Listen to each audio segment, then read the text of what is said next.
கர்த்தராகிய இயேசு கிறிஸ்துவின் நாமத்தினாலே உங்களை வாழ்த்துகிறேன்.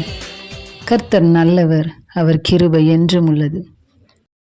பிரியமான தேவனுடைய பிள்ளைகளே, நாம் இன்னைக்கு வாசிக்க போகிற சங்கீதம் 32.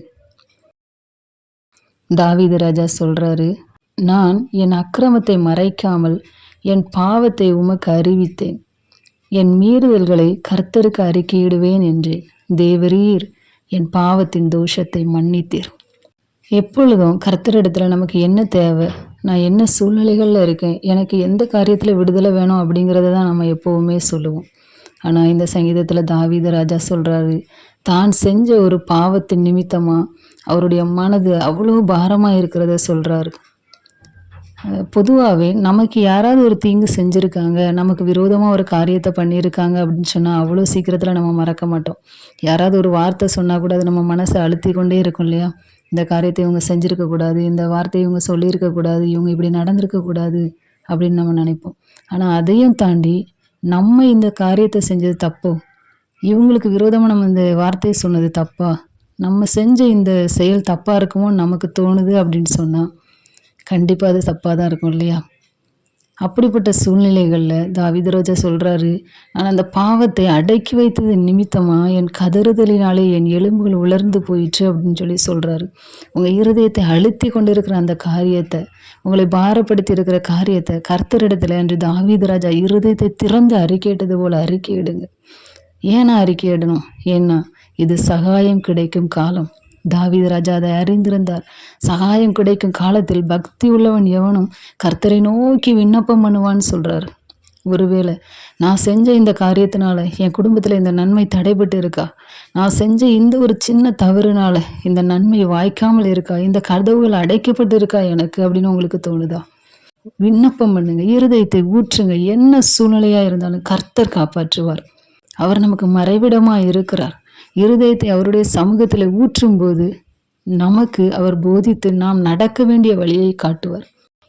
அவர் ஆலோசனை தருவார். அது நித்திய காலமாய் நிலை நிற்கும். கர்த்தர் நமக்கு ஆதரவாய் நிற்கும்போது நமக்கு எதிராக யார் நிற்க முடியும்? நிச்சயமா நம்மை கிருபை சூழ்ந்து கொள்ளும். கர்த்தரை நம்பி இருக்கிற உங்களை நிச்சயமாய் கிருபை சூழ்ந்து கொள்ளும். என் தேவன் எனக்காய் ஏதாகிலும் செய்திடுவார், என்றாகிலும் என்னை மறந்தது உண்டா? வாங்க சேர்ந்து வாசிக்கலாம். நம் கர்த்தர் நமக்காக ஏதாகிலும் செய்வார்.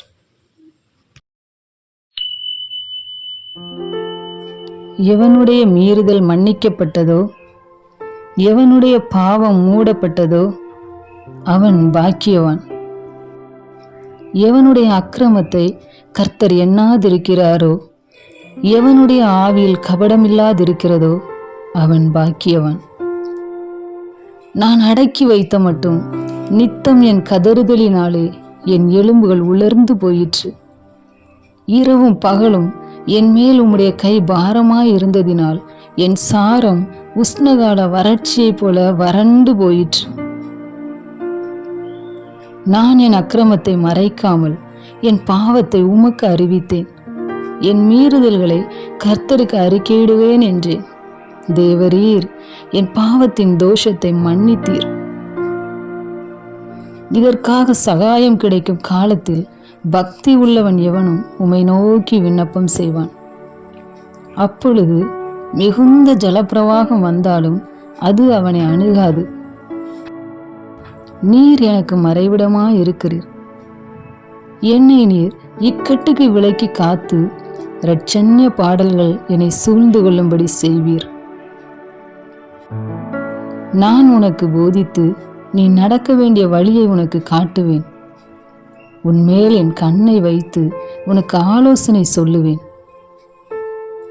வாரினாலும் கடிவாளத்தினாலும் வாய் கட்டப்பட்டால் ஒழிய உன் கிட்ட சேராத புத்தியில்லாத குதிரையைப் போலவும் கோவேறு கழுதையைப் போலவும் இருக்க வேண்டாம். துன்மார்க்கனுக்கு அநேக வேதனைகள் உண்டு. கர்த்தரை நம்பி இருக்கிறவனையோ கிருபை சூழ்ந்து கொள்ளும்.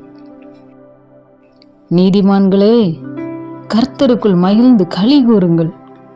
செம்மையான இருதயம் உள்ளவர்களே, நீங்கள் எல்லாரும் ஆனந்த முழக்கமிடுங்கள். ஆமென்.